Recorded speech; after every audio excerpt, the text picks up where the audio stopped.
one of the most significant rulings by today. The court has 6 cases left, including one that will determine if federal judges can issue nationwide injunctions, rulings that temporarily stop a rule or law from taking effect, but apply it to the whole country.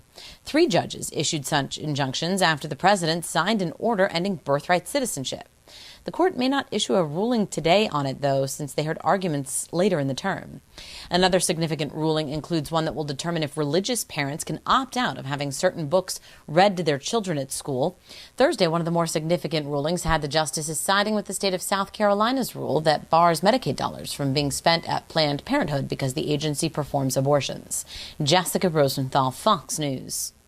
2 police officers in Milwaukee were shot Thursday night while responding to a call about a suspect with a gun. Milwaukee Assistant Chief Nicole Waldner describes the victims. Our first officer is a 29-year-old, and he is currently at the hospital with non-life-threatening injuries.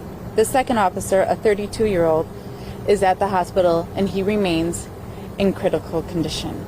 An immigration enforcement organization believes a Los Angeles area politician could be facing serious legal problems following a controversial posting on social media. The FBI has launched an investigation into a post by Cynthia Gonzalez, the vice mayor of Cudahy, a town of over 21,000 people located in southeastern Los Angeles County.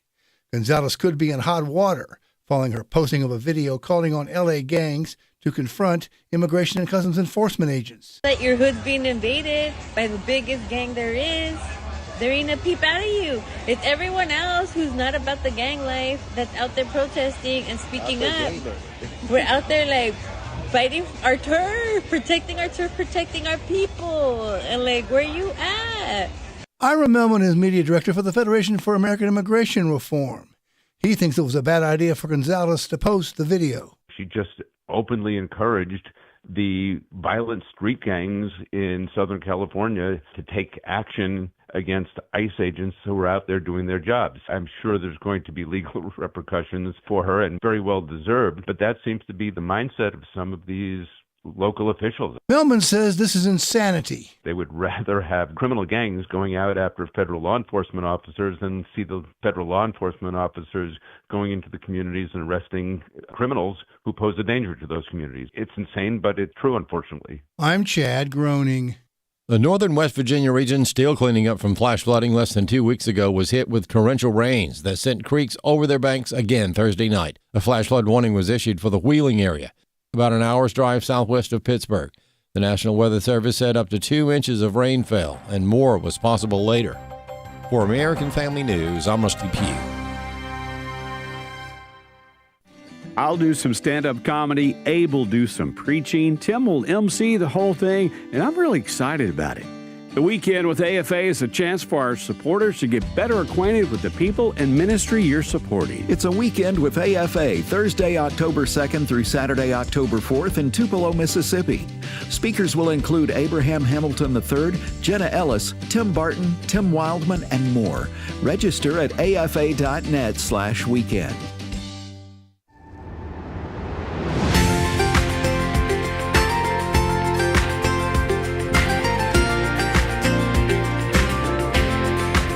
Welcome to Real Truth for Today with Pastor Jeff Shreve, Senior Pastor of First Baptist Church in Texarkana, Texas. Now, here's Pastor Jeff. Well, good morning and welcome to Real Truth for Today. Pastor Jeff Shreve here. I wanted to read to you from 1 Timothy chapter 3. Paul says to Timothy, "It is a trustworthy statement.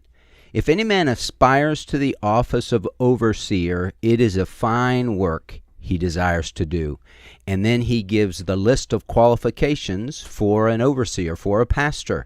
He must be above reproach, the husband of one wife, temperate, prudent, respectable, hospitable, able to teach. That's a big one.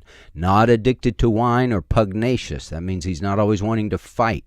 But gentle, peaceable, free from the love of money. He must be one who manages his own household well, keeping his children under control with all dignity. But if a man does not know how to manage his own household, how will he take care of the church of God? And not a new convert, so that he will not become conceited and fall into the condemnation incurred by the devil. And he must have a good reputation with those outside the church, so that he will not fall into reproach and the snare of the devil. Well, we want to talk today about the challenges of the pastorate. And I've asked my newest staff member, Dr. David Holder, to join me today. Dr. David Holder has worked with pastors for a number of years, and he's been a pastor himself for a long time. And he's had his ministry starting out as a young guy in his 20s.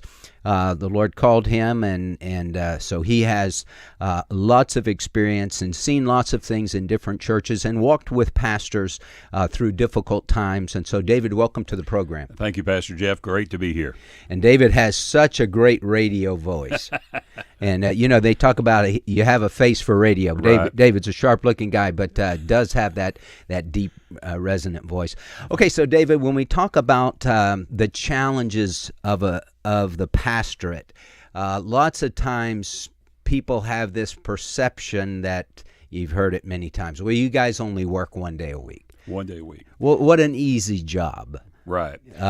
And I like to tell them, follow me around, because you just see the top of the plant. The roots are down deep, and you don't see the labor, the work, the prayers, and the phone calls and all that it takes to get there. Yeah, that 1 day a week, that 1 hour a week, I wish it were true. Yes, it's definitely not true. And I remember when my father-in-law was a pastor, and when I got called into the ministry, he would tell me, Jeff, what you see on Sunday that's not the whole ball of wax. That's kind of that's the game, but you don't see the practice. You come watch the team play, and you think, well, that's all there is. You just play on Sunday, and that's it. I've come to believe that a lot of younger or men who are not in pastorates think that that's all there is to it. I get up there and get to preach and get to share. People listen to me and tell me how great I am or whatever, and they forget or they don't understand that there's that other 6 days a week you have to work too. Well, you know this very well in your last position as an associational missionary working with 37 churches and 37 pastors. A lot of guys are dropping out. Exactly.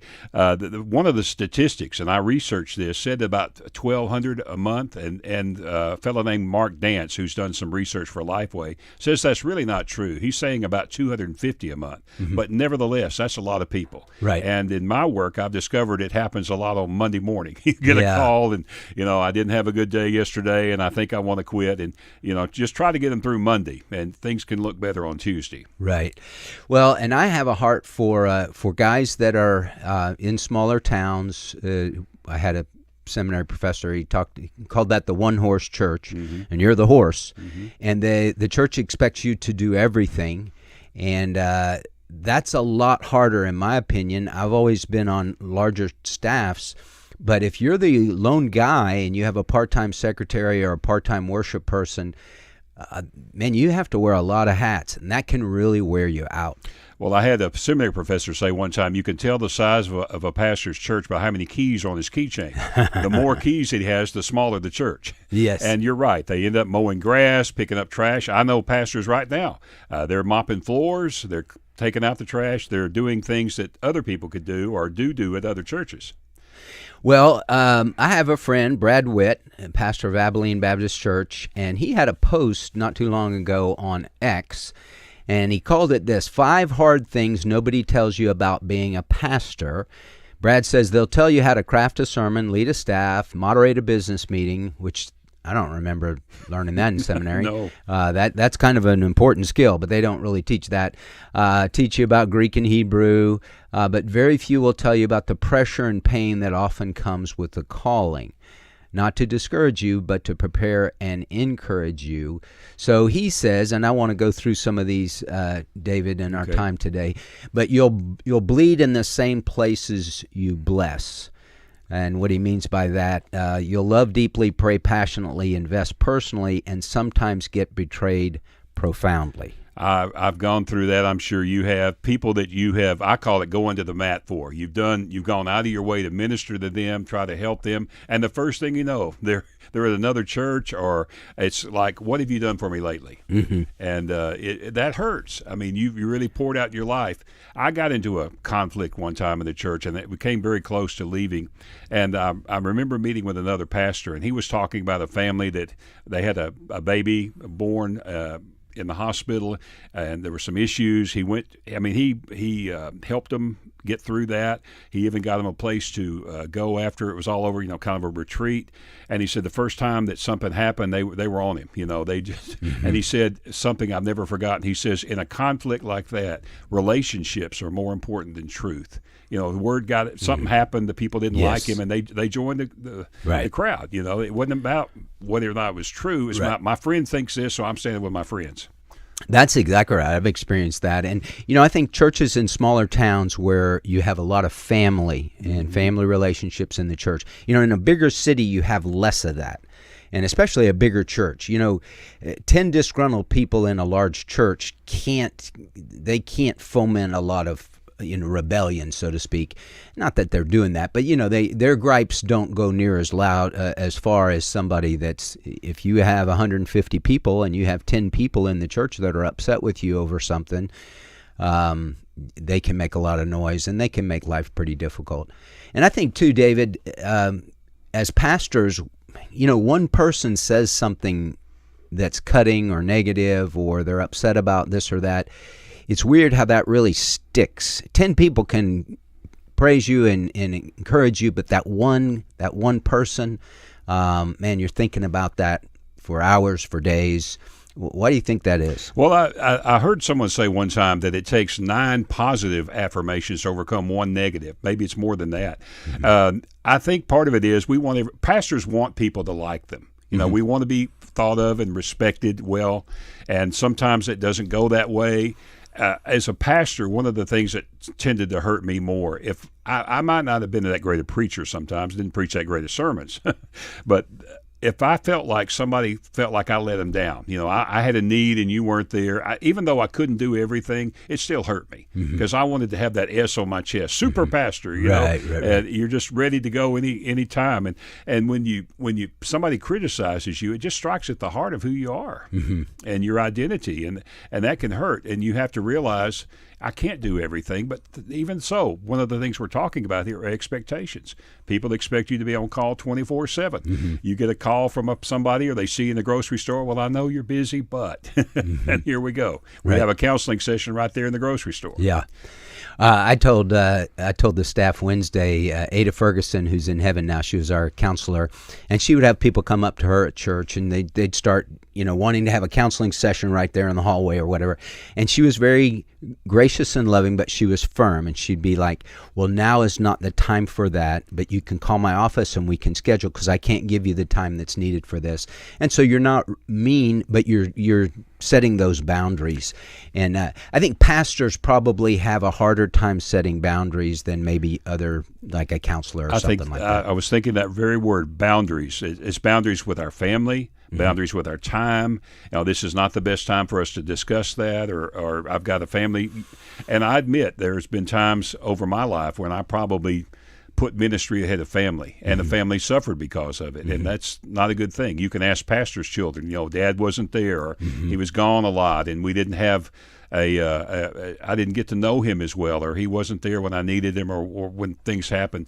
I appreciate the other day I heard you and Debbie talking, and she said something that stuck with me. She said, Jeff, we never felt like you weren't there for us with raising your family. And I know with a ministry like yours, that's not easy to do. The time demands that, hey, here's my family, here's a ministry.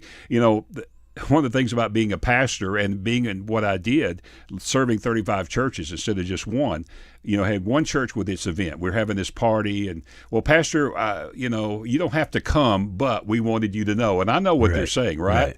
And so there's 35 churches saying things like that. Well, we have this event, and you could be somewhere every night. Right. When there's one church is busy enough, but that many. And then if, or if somebody's in the hospital, you don't have to come, but I want you to know I'm having surgery, and I know what that means too. And then, well, man, I'm trying to go out of town tomorrow, and what do I do? And, you have to balance those demands. You really do. I think too, David, I had a seminary professor, a guy that was profound in my life, Dr. Wayne McDill, and he was my preaching professor. And he would tell us, he said, listen, guys, the most important thing you do is on Sunday morning preaching the word, because you're hitting the most people.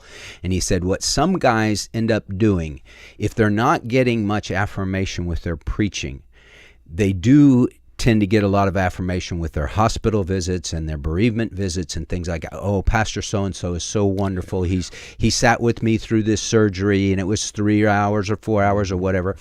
And some guys gravitate toward that because they get all the accolades and the pats on the back, and maybe they don't get as much of that with the sermon. And Dr. McDill said, but you have to remember, you're dealing with one family or 2 or 3 people as opposed to your whole congregation. And if you spend so much time at the hospital or on these visits, you only have so much time. And he said he had seen over the years that those guys their study time got less and less and less.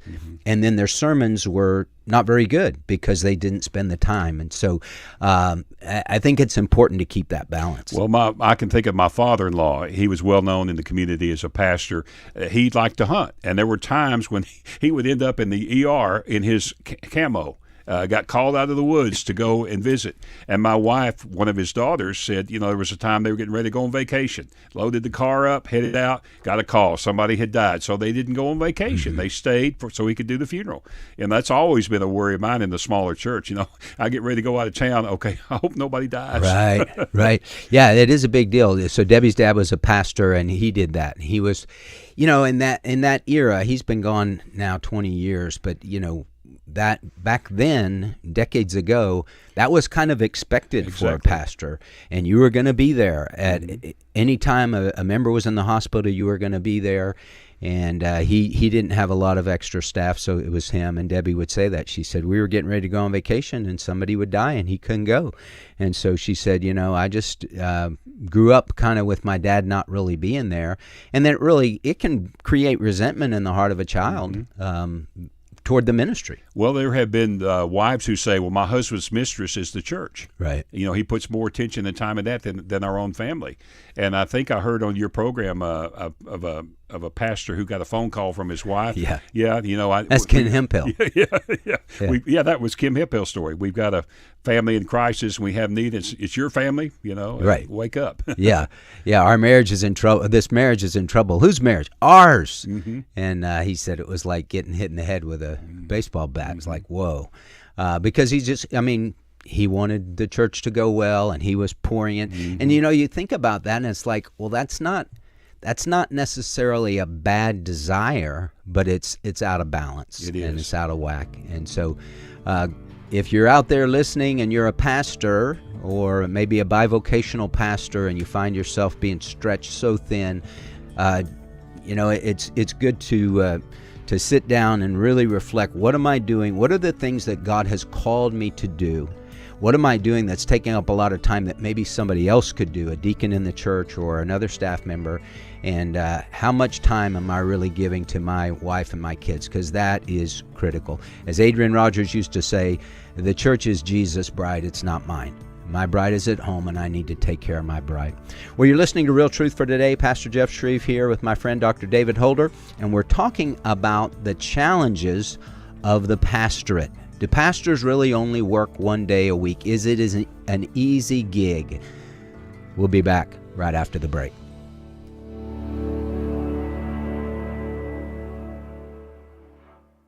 The following is not an actor, but a real-life story from Trinity Debt Management. Hi, my name's Neil. I have some advice for you if you've been trying to break free from credit card debt.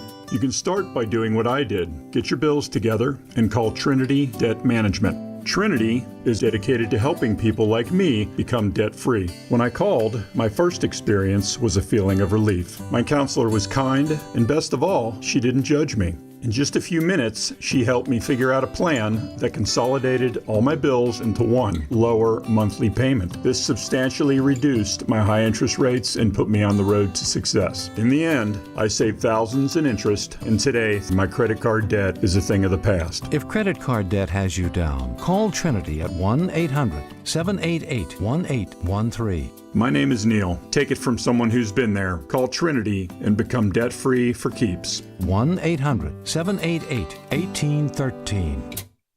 Hey, moms and dads, are you at your wits' end? Hi, this is Mark Gregston with Parenting Today's Teens. I'm so grateful for the partnership we have with American Family Radio. We share a common goal to bring hope to hurting families through the life-changing medium of radio. Be sure to listen Saturday afternoons at 4:30 Central on American Family Radio. Find help and hope for your family with Parenting Today's Teens. As a nurse, I primarily work with children who are abused and exploited in trafficking, and I frequently see very unfair situations. We must talk about the issue of abuse.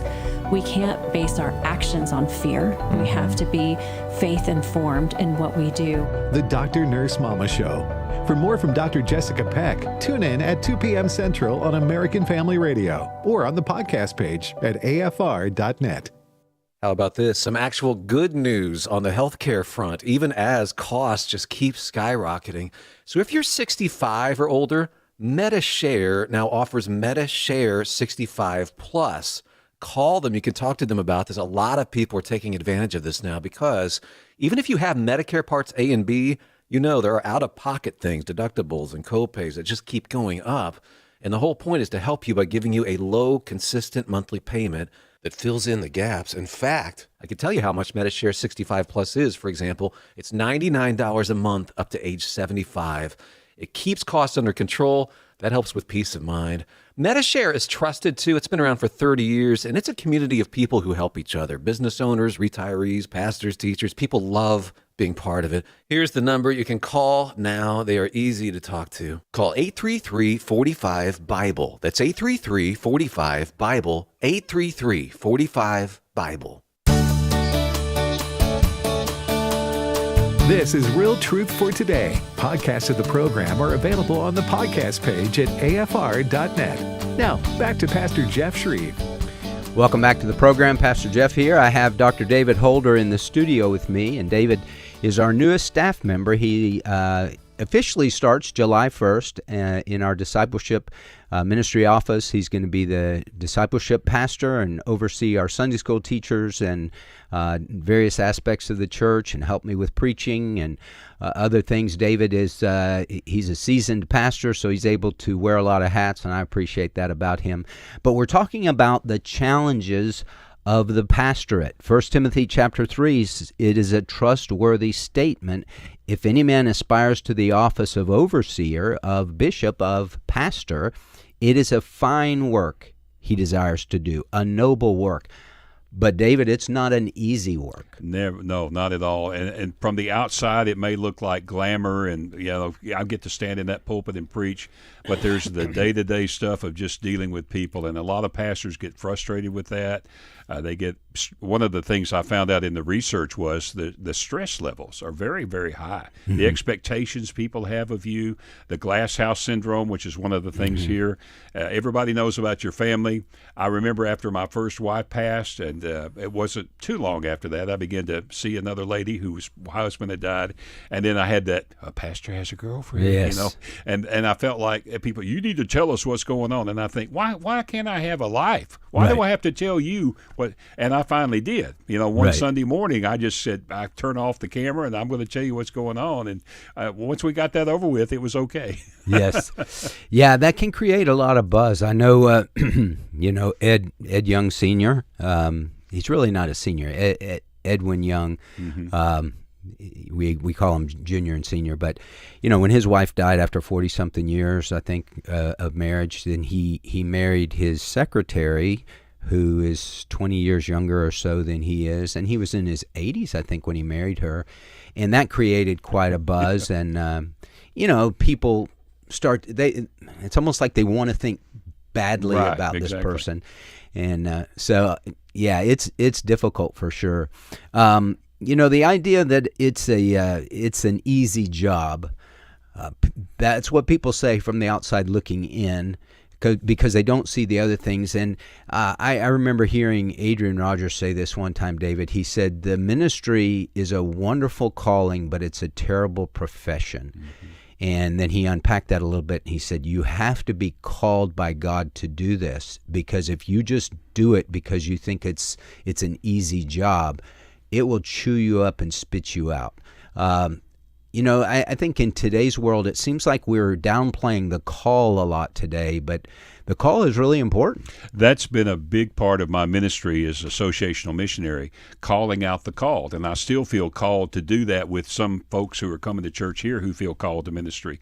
Because if it weren't for that call, that moment in my life when I could look back and say, this is where God spoke to me and said, I want you to serve me in full-time service, I would have quit a long time ago. And the times that I wanted to, I think of it like a stake in the ground. I can go back to that, and every time I feel discouraged or wanting to quit, God puts his arm around me. It's like he does that and says, okay, remember that, son, right back there? Yeah, yes, sir. Okay, that's all that need to be said. You've got to have that call. Right. I had a seminary professor say one time to our class, and he said, you're really called when you throw in the towel to quit and God throws it back. You can't quit. No. You're called to do this. It's the Lord saying to Isaiah, whom shall I send and who will go for us? And here I am, send me. I wanted to be in the ministry for a long time, even when I was in college, but I knew that I had to be called to that, because it couldn't just be something cooked up in my own mind and my own heart. And so, sometimes a call, it may be difficult to discern, is this really from the Lord, or is this just something I want to do? And I think those kind of go hand in hand, don't you? I do too. You've got to have both of them. I was thinking while you were speaking of one of my heroes, John Bassanio, and he talked about how he wrote names in his Bible of other men who went into the ministry. I don't know, 20 or 25. Yeah, I think it was 25. After a few years, there are only 2 or 3 names still there. Yeah. And whether they had a call or not, I went to college with guys whose mama called them. Mama thought it'd be a good thing, but they're not in it anymore. Yeah. You've got to have that word from God. God put me here, and even in times when the church life can get difficult, feel like God called me here, and I'm going to stay until God calls me away. Mm-hmm. Well, how about this one? So we were talking about some things that Dr. Brad Witt said, 5 hard things nobody tells you about being a pastor. So you'll bleed in the same places you bless, and people that you minister to, sometimes they'll turn on you and you don't understand why. Second thing he talks about, your family will live in a glass house. Let's talk about that a little bit, David, because it's not fair to the family. It's not fair to the kids if they feel like, well, Dad's a pastor, so if I'm not perfect, then I'm disappointing the family. I was just telling a story last night to a person about how at a church I served one time, my oldest son, if he acted up, I heard about it. There might be 10 other kids acting up, but Pastor, your son did that. It was like he was supposed to be a special child as opposed to the other kids. Yeah. Well, it's interesting in Scripture. I've preached before on David as a dad. David wasn't a good dad. He's a man after God's own heart. He's a great king, but he wasn't. He had too many wives with too many children, and they couldn't. If you have that many, you can't get around to all of them. You only have so much bandwidth. But Samuel, with his 2 sons, the people said they're worthless, and so it's like it's hard for me sometimes to wrap my mind around how these guys can be so godly and yet they don't do a good job at home. Could it be he was so busy doing ministry that he forgot his first ministry with his own sons, his own family? Yeah. There's something in that passage about Samuel's sons that said he did not restrain them when he didn't discipline them. Yeah, I think that was Eli. Yeah, Eli with Hophni and Phinehas. He was a bad dad too and paid the price. It doesn't really say much about Samuel as a dad other than his sons they didn't walk in the ways. Worthless men, yes. Yeah. So it's a challenge to all of us. I had mentioned at the break, David, about mutual friend Charles Lowry, and Charles's dad was a pastor. Charles and Fred were both pastors, and Fred was pastor at First Baptist Bossier for many, many years. Dear friend, he and his wife Lee. But that Charles saw his dad kind of get chewed up and spit out by some churches, and he just determined, I'm not going to let that happen. If right or wrong, but it's kind of like, hey, if they start really giving me the business, I'm going to go somewhere else, and find better pastures, so to speak, is what you're saying. Well, it's just like, hey, I saw my dad just sweat blood for these people, and it wasn't appreciated. So he said, I think his dad was too much. It's kind of like what we were talking about in the first segment. He was too much it's all about the church, and his family got the leftovers, and then his kids saw that the church didn't necessarily treat him very well, and they got a little jaded about that. Well, one thing I tried to do with both of my sons is that would happen with them. They might see things happen, or people who were surprise hypocrites in the church, and they would point that out, or something wouldn't happen the way they thought it should, or I'd get mistreated. But I would say this, son, because you're my son, there are certain things you've gotten to do, places you've gotten to go that you wouldn't have done. We get invited on trips. Pastor, how about your son going with us? That might be a privilege he would get that some other child may not get. Right. If you know what I'm trying to say. I'm trying to say here's some privileges too, along with those. Keep that in balance. I tried to. I don't know if it always worked, but churches can be so cruel. Yeah. I heard of a pastor who was fired by his church. The treasurer brought him his final check and said, "Well, here's your final check, but I went ahead and took your tithe out of it." Oh, wow. Yeah, that really happened. How nice. Yeah, how nice. Well, I think it's important for pastors to shield their kids as much as they can, to not bring home the underbelly of the church. People have said over the years they like to come to church, but they don't want to know too much about it because, church is people. And I like what was said about Howard Hendricks. He trained all these pastors at Dallas Theological Seminary, and somebody said, well, a pastor is a shepherd. Why aren't you a shepherd? He said, I don't like the smell of sheep. He wanted to train shepherds, right. But he said that tongue in cheek. But you see people in some of their worst moments, and I've always just kind of taken that and just said, okay, well, people are people, and just because you're a Christian doesn't mean you can't get in the flesh and be mean and be rude and lose your temper and say things. You just got to roll with the punches and just say, okay, well, I turn that person over to the Lord, let them deal with them, but not less necessarily internalize it. What have I done wrong? How am I, a guy that's missing the boat, or an insufficient pastor? We're all insufficient. We just have to trust the Lord and do the best job we can do under His strength. Who is adequate for these things? Not a one of us. It's an incredible calling. It's thrilling. You preach a sermon and people come forward to give their lives to Christ. People respond to your ministry. They appreciate what you do. And then again, there's the other side of that where things don't go well. And it's like I've told football coaches, especially, I said, I was going to write a book one day on how our jobs are similar. Right. If the team's not winning, you fire the coach, right? And can bring in a new coach, you bring in a new staff. And one of the things I thought was very important, I would tell my staff, I said, we may get behind closed doors and the fur flies, but we're going to walk out here arm in arm. The devil can take things like that and divide us and keep us down, and we've got to be united. That's so important because the devil's at work. He's trying to destroy churches, and and I know with some very prominent ministers, their reputations have been destroyed, their ministry's gone. It's tragic. Well, we have seen that, and the Robert Morris thing is like a whole different category, having that in his past where he's a sexual predator of a child. That's way different than a pastor that falls prey to sexual immorality with a member of his church or something like that. Obviously, both are terrible and they're disqualifying, but let's talk a little bit about that, David, because as a pastor, I know as a pastor, we're still people. And just because we can preach a passage and we can point things out, and as Brad says, you'll preach for faith while wrestling with doubt. Well, you may be struggling with your own marriage. You may be struggling with lust, with greed, with insecurity, with worry, with a host of things, and you're fighting that. But nobody is batting 1,000 when it comes to fighting temptation. Sometimes we get overcome too. And then how are we supposed to stand up to preach? That's a great challenge. I was thinking about this. This is number 3, I think, on our list.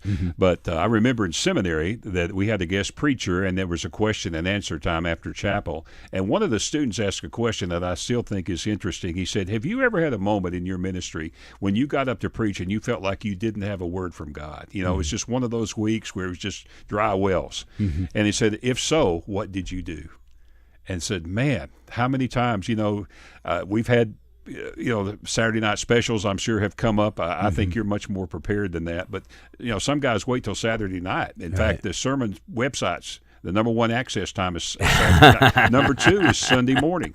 Really? Yes, I read that statistic a while back. And so, do you have a word from God? And then there's that confessional preaching where some preachers say, well, here I am struggling with this, and you hear the pastor and you think, man, he's worse than I am. Right. There's got to be some honesty. Right. But at the same time, you don't have to be perfect to preach God's word. You say, we all struggle. Right. We all have our temptations, and I admit that, and I try to put boundaries in my life to keep that from happening. But just because you can't. None of us are perfect. We can't preach perfection from the pulpit. But it is. There are times when you have your own struggles and you have your doubts and and sometimes I guess preaching can be like a therapy. You're out there saying, here's the stress, and you're kind of preaching to yourself. Is what I guess I'm trying to say. Right. Well, how David, it says of him, he encouraged himself in the Lord when his guys were turning on him because they made a raid while he was out with his men, and they took the wives and the children and all their possessions. And they were thinking of stoning David because they were so distraught. And it says, and David encouraged himself in the Lord. I think that's very important for Christians in general, but especially for pastors. You have to be able to do that, and you have to have an associational missionary or some pastor friends that you can talk to. And typically it's better if it's somebody outside the church that you can talk to. And another pastor understands what you're going or facing better than just another guy in the church. That's part of my role as associational missionary. I think of myself, I had thought of myself as a pastor to pastor. Where does the pastor go when he's discouraged or when needs questions answered, needs help? He's the only one in the church without a pastor. So and there's nothing like another pastor to put his arm around, and that's why I've tried to encourage my pastors, let's get together and talk. One of the best pastors gatherings we ever had, I hosted it one time when I was pastoring in Louisiana. We didn't have an agenda, we just had a meal, and then somehow we got started on a funny thing happened in church. I was trying to do a baptism and this went wrong, and we just had the best laugh. Nobody would have understood that except another pastor. Things going wrong in church. You're right. Well, one of the things too Brad Witt brings up that's really, really true. Success will be harder to measure than you think. And sometimes, we think we have a sermon and then we give an invitation and nobody comes. Nobody comes. And it's like, I can't preach my heart out any better than that. And this passage is really, I've been preaching on the second coming of Jesus from the Olivet Discourse, Matthew 24 and 25, and really laying it out there. Listen, if you're not ready, you're going to get left behind. And once, Matthew 25, the parable of the 10 virgins, once the door is shut, that's it. And you would think that people in a crowd that we have, no doubt there are lots of lost people there. And some have said to me, well, that must just break your heart when you don't see people come. And I said, well, but I can't make them come. The Lord's got to work on their hearts. Adrian used to say, I can preach truth, but only the Holy Spirit can impart truth. So I don't take that personally if people don't respond. I was faithful to do what God called me to do. I think that's the key. I was faithful to do what God said. I did my part. The rest is up to the Holy Spirit. Well, we're talking to Dr. David Holder. He's in the studio today. He's our newest staff member, discipleship pastor, and we're talking about the challenges of the pastorate. When we come back from the break, we'll open the phone lines 888-589-8840. That's 888-589-8840. If you have a question or comment, we would love to hear from you. So give us a call and let's talk.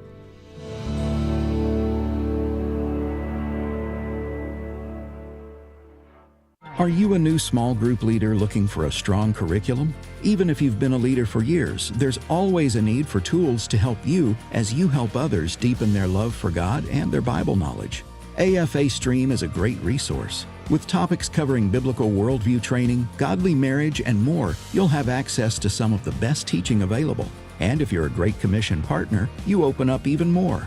Visit stream.afa.net today. stream.afa.net. This weekend on The Stand Radio, best-selling author Randy Alcorn talks about heaven and what life will be like after the resurrection. We go directly into the presence of God when we die.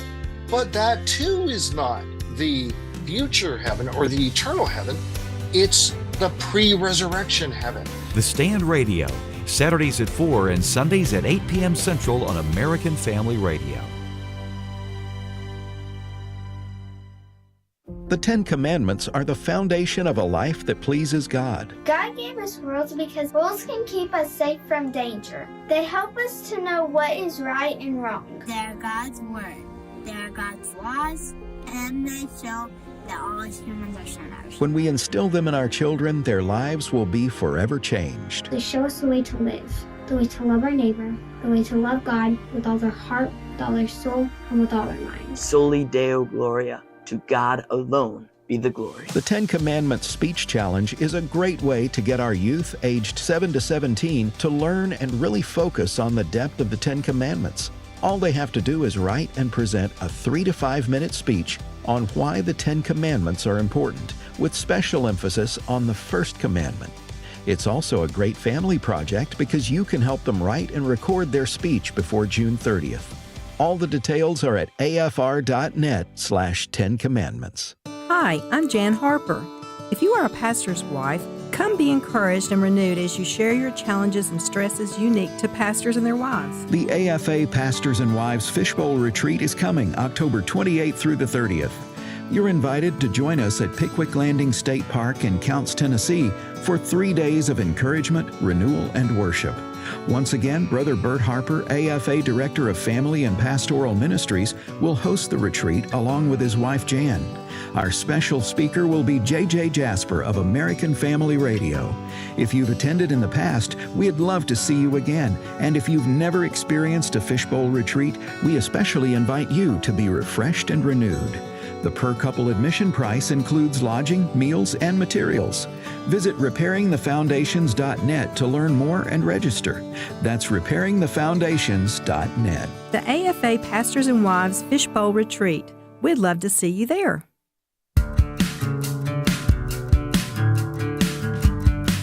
If you'd like to contact Pastor Jeff, email pastorjeff@fromhisheart.org. Now, back to Real Truth for Today with Pastor Jeff Shreve. Welcome back to the program. Pastor Jeff Shreve here. I'm sitting across the table from Dr. David Holder, the discipleship pastor at First Baptist Texarkana. Brand new. He starts July 1st, so we're getting him going a little bit before his hire date. And he served as associational missionary on the Arkansas side of Texarkana for the last 4 years. And so David's had done a lot of work with pastors and pastored various churches in his ministry. And so he knows very well the difficulties and struggles and challenges of being a pastor. And that's what we've been talking about, because it's not what it may look like on Sunday morning. Obviously, Sunday morning is a big part of the pastorate, but Monday through Saturday is a big part also. And in this segment, we'll open the phone lines to take your calls, 888-589-8840. If you have a question or comment, we'd love to hear from you. And we have Steve on the line from Texas. Steve, welcome to Real Truth for Today. Hey, appreciate you taking my call. Yes, sir. So kind of a comment/question. Just want to get your thoughts on this. So I go to a church here, pretty large church. Our pastor is probably one of the hardest working guys I've ever met. Just a phenomenal dude. Though I do wonder sometimes if we're operating just here in America kind of in a different kind of capacity than what was outlined in the Bible in the New Testament. And I just wonder, would it be something like when Jethro came to Moses and was like, "Hey, man, you've got all these people under your authority right now. You need to divide this up." And so in the church, even when we look at like the qualifications for overseers, elders, and deacons, if you have a church of 5,000, what about of those 5,000, maybe divide it up where you have maybe 50 leaders, and then of those 50 leaders, you have 10 overseers or something like that, and then that way it doesn't all fall on one pastor essentially just heading up the entire church. What are your thoughts on that? Do you think that's biblical? Do you think we've kind of gotten away from that? I just want to hear your thoughts. Yeah, I think that's a great question. I think it's very biblical. And one of the things David's going to be doing, working with our Sunday school teachers, the way our church is set up is we want to get people in a class because that's going to be their main source of community. I tell people this all the time. If you just come to church, you're a face in a crowd of 1,500 people. It's hard to get to know folks. But when you get into a class with your age and stage of life, you can get to know a lot of folks, and then our Sunday school teachers become pastors of that class. And I think too, Pastor. I think, too, that the pastor has to be willing to give away that ministry. I've heard pastors say, if you get a visit from this person, it's a visit from me. Mm-hmm. And you're willing to let people serve and not you don't have to have your hands everything. Mm-hmm. And I appreciate that about you. That's how I see my job. Let the Sunday school classes do their work. I've heard of pastors, they would go to the hospital and say, what are you doing here? My Sunday school classes come, my friends have come, and that was a good thing. He's trained them to be there for those people and to care for them, like the caller is saying, like Jethro's did, his advice. Yeah, because he told Moses, "Hey, you're going to kill yourself trying to do all this." And I think that's a good word to Pastor Steve, is that you can't do it all, and you do have good people in the church. That's the point of deacons. Acts chapter 6, if you look at it that way, either they were the first staff members or the first deacons, but they were there to help the apostles, because the apostles couldn't do it all, and it was taking them away from prayer and the ministry of the word, which is their main function, to lead and feed the staff or the flock. So I appreciate it, Steve. Great insight there. Anything else to add? No, I mean, what do you think about, that I think, well, yeah, one more thing I want to add. What about the idea of everybody having to go to seminary? Because I don't see that in the Bible, and I think sometimes that becomes a prerequisite for if you feel like you are being called. If a pastor wants to look for people that are in the church that they can elect as overseers or elders. But, hey, if you don't have a seminary degree, then, maybe that's something you can put on the radar and you can work to attain that. But does that disqualify you at that point? In many churches, I think it kind of unfortunately does. What are your thoughts on that? Well, I think to be the pastor of the church, David has shared the same thing that was shared with me. A call to preach is a call to prepare. And I think you can have guys in the church that are not necessarily called to preach, but they're called to be Aaron and Hur and hold up the arms of the pastor and minister in different ways. That would be visiting the sick and helping out in the serving of the daily meals, as it talks about in Acts chapter 6. But those guys need to be trained up to a point. But we all need to grow. So, David, what would you say to that? I wouldn't say that. It depends on some churches set their different criteria for ministry, but no, you don't have to have a seminary degree to care. Just have a heart for people, and that's what I look for in a church. Okay, here's a person with the gift of encouragement or the gift of compassion, and I want them to assign other people to help and serve them. And some positions do require education. I would never discourage any pastor, any leader, from layperson from getting some education, because to me, it just sharpens your sword, and you can be more effective in ministry. But to say that you can't serve without a degree, well, that's not true. That's not true. No, and there's so many things online now, Steve, that can help a pastor. And I'm not talking about just downloading sermons, but one of the things I love to do, David, is to listen to Q&As. And John MacArthur has a whole ton of Q&As where people are just peppering him with questions, and to see how he responds to those, and you can really build your theology. Now, I'm not a Calvinist, so I don't abide by all his election thoughts, but he does a really good job backing up what he believes by what does the Scripture say, and we all need to grow and handle accurately the word of truth. So good word, Steve. I appreciate you calling in today. We have Tony on the line from Texas. Tony, welcome to Real Truth for Today. Oh, thank you. I just wanted to say that I believe that I'm an elder of my church, and I believe an elder and deacon, as well as pastor, should be a called position from God, just because that the politics in church, if you're not called by God and seeking God, like you said, it will chew you up. Because there's been plenty of times that, I'll be getting to thinking that I'm throwing in a towel. I don't want to take this. I don't want to handle this. And before the towel hits the floor, it's back in my face. Yes. Yeah, I definitely agree when it comes to that position. So when it says the office of overseer, that's an episkopos.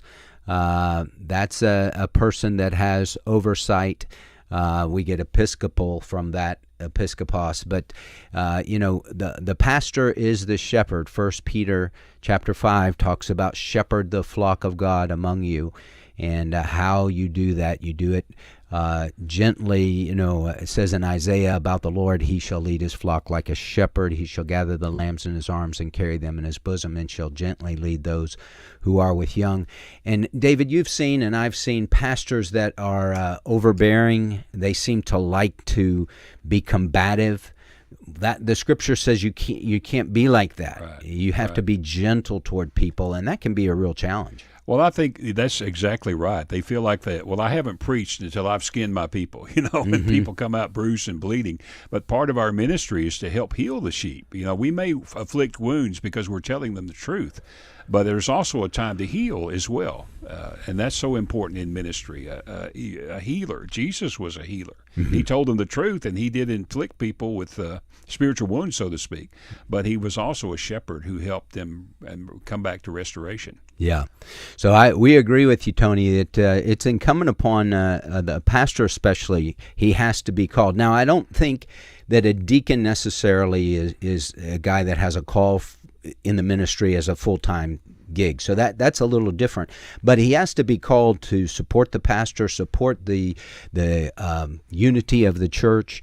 One of the things in our bylaws is that the office of deacon, you can't be a deacon unless you're supportive of the church and the ministry of the church. If you have problems with the direction of the church, well, you need to bring those up to the pastor, but it would be unwise for the church to have you in a position of leadership, because if you're going to be on the team, you got to be all in. Some of the best men I ever knew, Pastor, are deacons who held my hands up, who stood beside me. I'll never forget a deacons meeting one time. There was a difficult issue. They asked me what I thought, and I told them, and one of the deacons said, "Is that what you think, Pastor?" And I said, "Yes." He said, "Well, I'm for it." And boy, you talk about, I better get this right, because this man's going to follow me down a hole if I have to, if I go there. Right. So it really made me stay on my toes. Right. And I think, too, Tony, that you have, we're not all going to agree on every fine point of theology. We need to agree on the essentials of theology. If we're not in agreement on the gospel, that's a deal breaker. But you can have guys in fellowship that maybe one believes 5 points of Calvinism and one believes 2 points of Calvinism.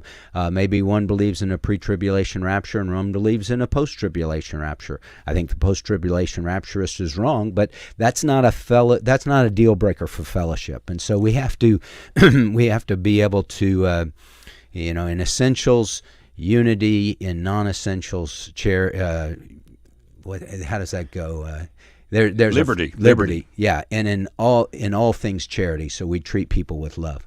So anything else, Tony? Just want to say, me and my pastor will go into a locker room and we'll have our discussion. But when we come back out. When we come out of that room, we're arm in arm, one mind, one accord, and I'm holding my pastor up and saying, "Let's get this done." Amen.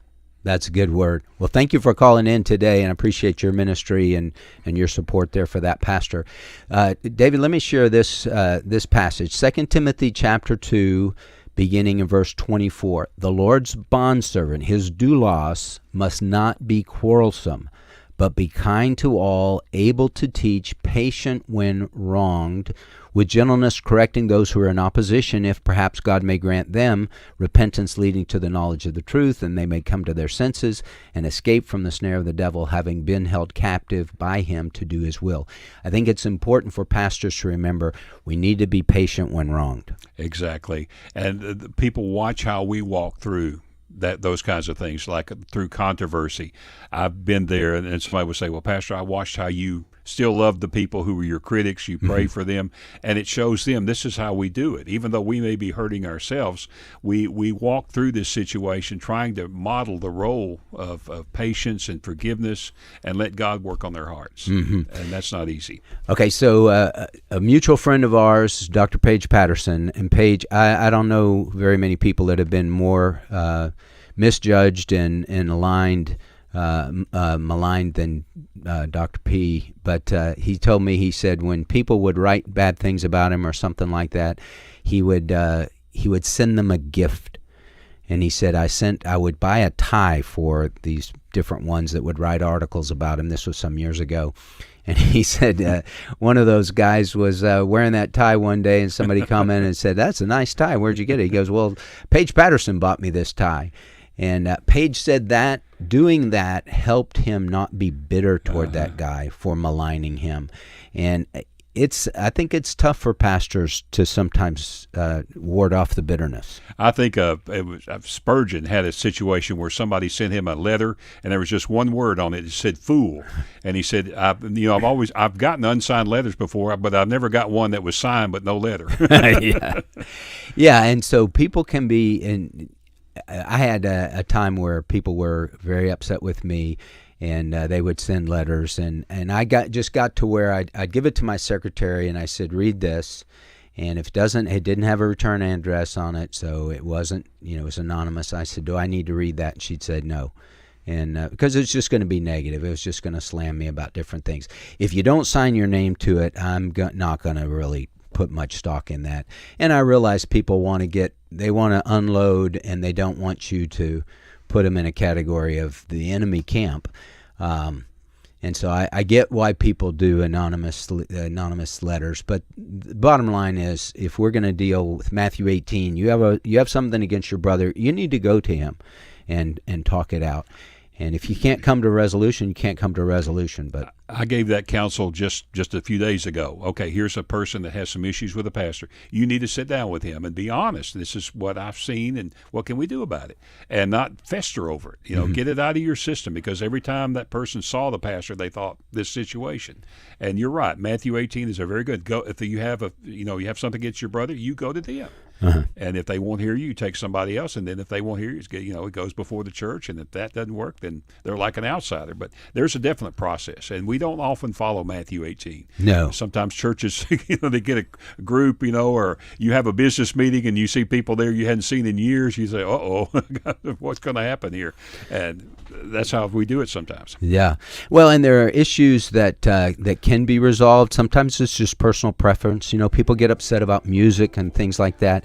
And I mean, I have preferences with music I like too, and so we have to be able to look past the personal preferences. If it's a serious doctrinal issue, the pastor's preaching heresy, you need to go to him, you need to call him out, and you probably don't need to stay there. But you don't have to be disagreeable in your disagreements. You don't have to be mean and rude and cutting, and we're called to be loving in all things.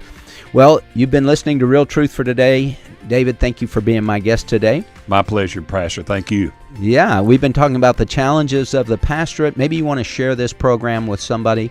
You can share it on YouTube or Facebook, or go to afr.net, Real Truth for Today. And as we always say, go out today, shine for Christ, and share what great things the Lord has done for you, and know that God will use you as His witness. God bless you.